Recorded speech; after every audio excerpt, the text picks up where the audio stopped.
Bantuan alutsista setiap negara begitu sangat diperlukan untuk memperkuat sistem pertahanan dari ancaman musuh.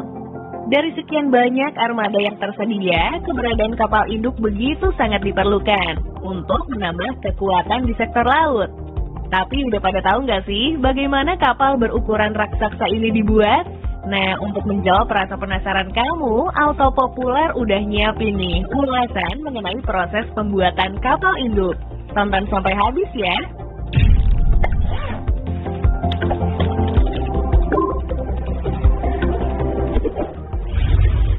Dalam catatan sejarah dunia militer, keberadaan kapal induk pertama ternyata dimiliki oleh negara Jepang.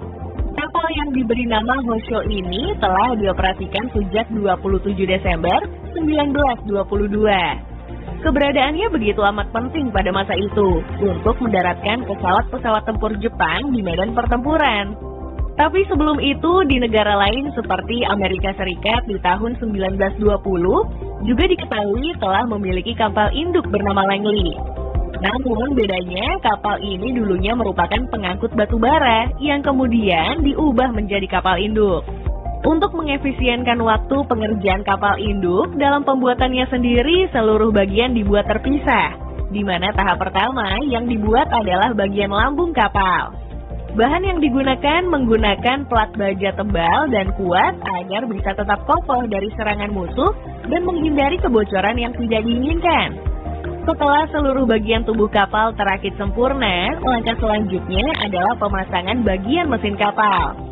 Jika mengacu pada spesifikasi mesin yang digunakan pada kapal induk terbesar milik Amerika Serikat, yaitu USS Gerald R. Ford, kapal dengan panjang 332,9 meter, lebar 40,84 meter, dibekali dengan tenaga penggerak 2 reaktor nuklir yang kecepatannya bisa mencapai 30 knot.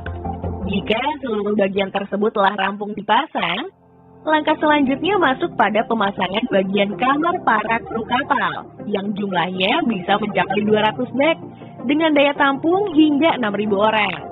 Penampakan kamar di dalam kapal induk juga cukup menarik karena menggunakan kamar tidur susun guna mengefisienkan penggunaan ruang.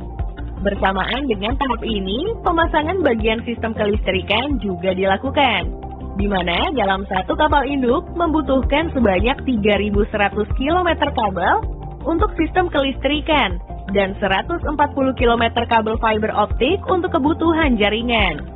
Kapal induk sendiri diketahui memiliki sumber pembangkit listrik yang menggunakan sistem pressurized water reactor. Bagian selanjutnya adalah pemasangan dek hanggar untuk menyimpan pesawat. Kapal induk USS Gerald R. Ford sendiri diketahui mampu menampung sekitar 90 pesawat tempur.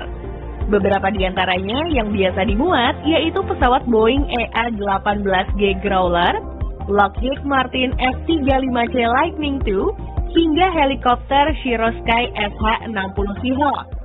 Selain itu, perlu juga kamu ketahui nih, kalau beberapa kapal induk juga memiliki fasilitas mewah super lengkap. Mulai dari minimarket, lalu tersedia juga pusat kebugaran, barbershop, hingga rumah sakit yang tentu saja sangat diperlukan. Nah, untuk membangun sebuah kapal induk sendiri tentu saja membutuhkan biaya yang tidaklah sedikit. Contohnya aja nih, biaya pembangunan kapal induk USS Gerald R. Ford menelan biaya sebesar 13,3 miliar US dollar atau setara dengan 192, triliun rupiah. Dan sebagai tahap akhir dari proses perakitan kapal induk, bagian landasan yang nantinya bakal digunakan untuk lepas landat dan mendarat dikerjakan dengan tingkat ketelitian tinggi. Soalnya, jika kondisinya tidak sempurna, maka dapat membahayakan pesawat yang juga bakal dioperasikan di atas kapal. Dalam tahap ini juga, bagian sistem komando yang nantinya akan mengatur jalur masuk dan keluarnya pesawat akan dipasang.